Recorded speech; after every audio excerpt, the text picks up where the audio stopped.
Couldn't shave. Hold on. Hey guys, welcome back to my channel. I'm Jordyn and welcome back to another Jordyn video. Before I get into this video, I want to sincerely apologize once again for not uploading. Girl, a lot of you guys apologized in the beginning of your last a lot of you guys have been yelling at me and me. And I'm really sorry. So if you want to like know who to blame, it's No, are you kidding me right now? my mom. Don't let her lie to you. Okay, let's get into it. So I just came back from Maui and I was on the beach and I was at the pool, but the whole time I was out there, I was also on my period. Sorry. So since I had to go through that, I picked up some tricks and some tips that I want to share with you guys on how to go to the pool and the beach while you're on your period. Because it's summertime. Because it's summertime. Because it's summertime. And everybody's having pool parties and everybody wants to go to the beach. Let's go get away. So you don't want to miss out on the fun. Let's get into my tips on how to go to the pool and the beach when you're on your period. Number one, the basics. Tampons or menstrual cup, they do work wonders. That's why everybody says to use them when you're on your period and you want to get into a body of water. But the thing you do not want to do, if you do not like tampons or if you do not like menstrual cups, do not wear a pad. I'm telling you right now, because it's gonna look like you pooped your pants or you're wearing a diaper because it like soaks. It's gonna soak the water. It's not gonna be good. It's not gonna be good. So if you don't want to wear a tampon or if you don't want to do that, just get period swimwear. Period swimwear works wonders. It actually works and it doesn't make you look like you have a bloated behind. And I was looking at the prices of some and they're kind of the same price as other swimsuits around because for some reason swimsuits are like $25 and up. Yeah. But and that's on the cheap end. I'm sorry, I've been seeing some really expensive swimsuits this year. No, there's so many. So many. I saw one that was like $100 just for the bottoms. No. Yeah. Period swimwear works wonders and they're generally the same price as other swimwears. Some may be more expensive. And they're cute. There are some cute ones. Yeah. Like a lot of them are like plain and basic so you can wear them multiple places.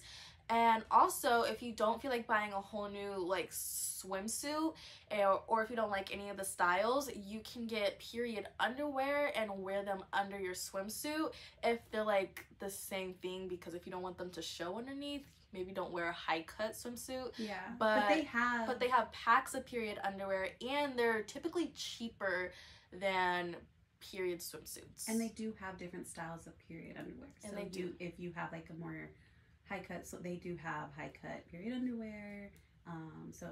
And they're usually seamless, which is good, so you can't really see them under. Also, if you're gonna wear a swimsuit you own already, try to go towards the more darker colored swimsuits just in case you do happen to leak a little bit. It doesn't show like brightly, like if you're wearing white, it doesn't look like you just sat on ketchup. Because if you wear like a dark blue, even though you're not supposed to wear blue in the water. Wait, why not?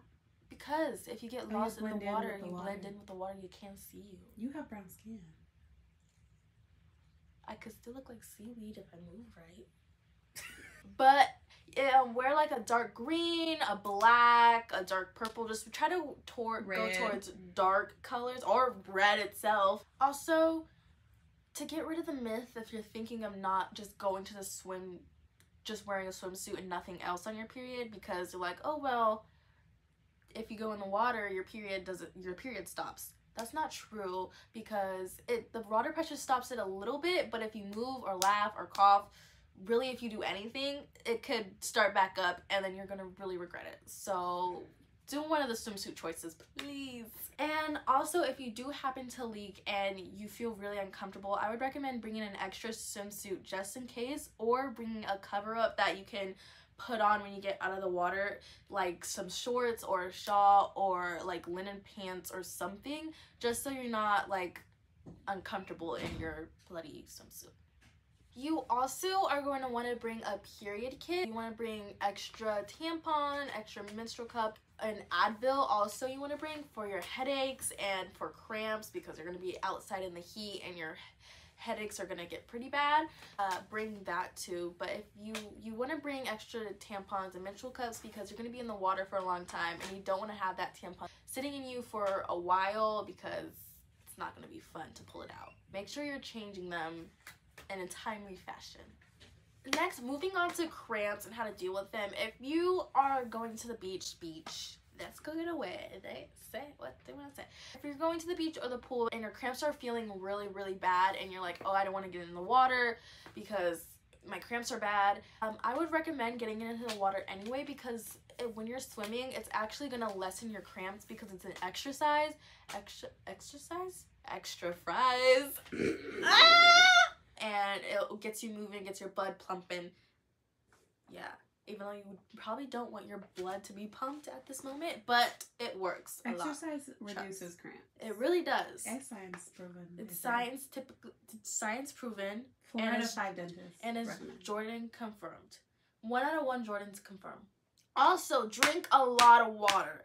You want to drink your water because you already want to drink water when you're on your period, not doing anything and just sitting at home, because you need to be hydrated and you need to not die.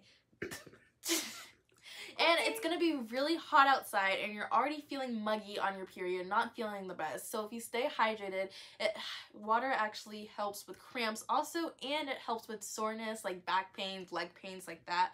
So make sure that you are drinking water. I'm not talking about Gatorade. Water. Water of the day. Welcome to Water Talk. Water Talk. Oh my God. I love and hate Water Talk because I don't Birthday cake water. No, you gotta drink fruit water, not birthday cake water. Peach cobbler water. You can make the Cinnamon mermaid water and take it to the beach. Mermaid water?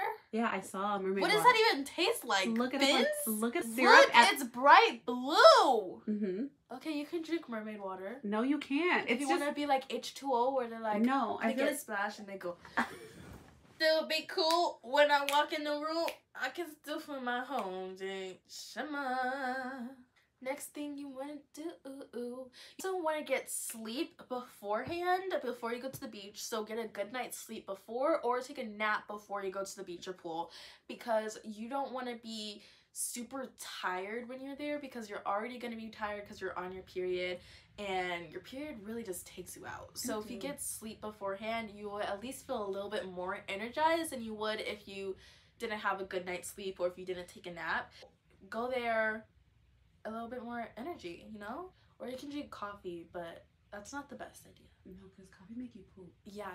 You also want to make sure to eat on your period. I know a lot of us girls, you gotta stop doing this, mamas, but a lot of people don't like to eat before they go to the pool or to the beach because they don't want to look bloated. But if you're on your period, you need to eat. Even if you're not on your period, you do need to eat, because you're already really tired, you're already really fatigued. So if you don't eat, you're gonna like pass out in the heat. So please make sure you eat, because we don't want that to happen. Also, bloating is completely normal. Yeah. It happens. Hakuna Matata, ain't no passing lane, ain't no worries, or the rest. I don't think those are words. One of my last tips, or the last tip I'm going to be giving out today. When you're setting up camp, when you're posting up at the beach, try to get close to a bathroom, so if something happens, an emergency, you don't have... Not my emergency. She drank her mermaid water. You don't have to like run or walk super far to get to the beach or get to the bathroom. And the bathrooms are super disgusting. Mm-hmm. So it's not fun if you're already having to walk in the heat to get there, and it's nasty. So if you sit close by the bathroom, it's a short walk. You can easily do your business and come back out feeling refreshed. Anyways, those are my tips and my tricks on how to go to the beach or the pool on your period. Also, all the basic rules. Remember to wear sunscreen, again, remember to eat, stay hydrated, don't wear blue. Don't wear blue, because you're not supposed to wear blue, because if you drown, Hope this video helped you guys out, because I know it would help me out, and some of these tips did help me out when I was in Maui and on my period. Not a fun time, I'm telling you right now. You didn't have a good time. I did have a good time, but I hope you guys enjoyed this video. Make sure you like, comment, share, and subscribe. Do all that fun stuff, and I'll see you guys next time. Bye, love.